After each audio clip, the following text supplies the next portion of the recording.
সুপ্রিয় দর্শক মণ্ডলী, আজকে যাব হচ্ছে রামু সরকারি কলেজে, যেখানে আমি নিজে পড়ি। সবাই চলেন।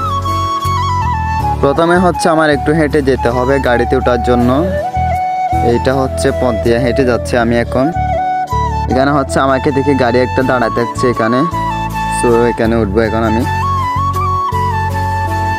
এখান থেকে হচ্ছে আমার কলেজে যেতে 5 টাকা নেই, কেউ কেউ আবার 10 টাকাও নেই। যত টাকা দিই তত টাকাই নেই। এখন চলে আসলাম হচ্ছে আমার কলেজে। দেখতেই তো পাচ্ছেন আমাদের রামু সরকারি কলেজের গেট। এটা হচ্ছে কলেজ দিয়ে ঢুকেই পথ যেটা আছে, যে পথ দিকে ঢুকে হচ্ছে এখানে আরেকটা গেট আছে, গেট দিয়ে ঢুকলাম আমি এখন মাত্র। ঢুকে দেখা যাচ্ছে হচ্ছে এটাই আমার কলেজ। দেখেন কত সুন্দর। এই কলেজটা হচ্ছে আগে সরকারি ছিল না, তার কারণে হচ্ছে মানুষকে অনেক বেশি পরিমাণে টাকা দিতে হতো, বেতন দিতে হতো আর কি। এখন হচ্ছে অনেকটাই কমে গেছে সরকারি হওয়ার কারণে, মোটামুটি দিতে হয় না বলা যায়। তো এখন হচ্ছে আপনারা সবাই আমাদের কলেজে ভর্তি হন, দেখেন ভালো পড়ালেখা হবে ইনশাল্লাহ।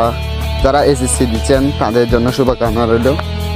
আর হচ্ছে আমার পরের ভিডিওতে রামু কলেজের সম্পূর্ণ ক্লাস সম্পর্কে ভিডিও আসবে, কোনটা কোন ক্লাস সবাই দেখবেন। আসসালামু আলাইকুম।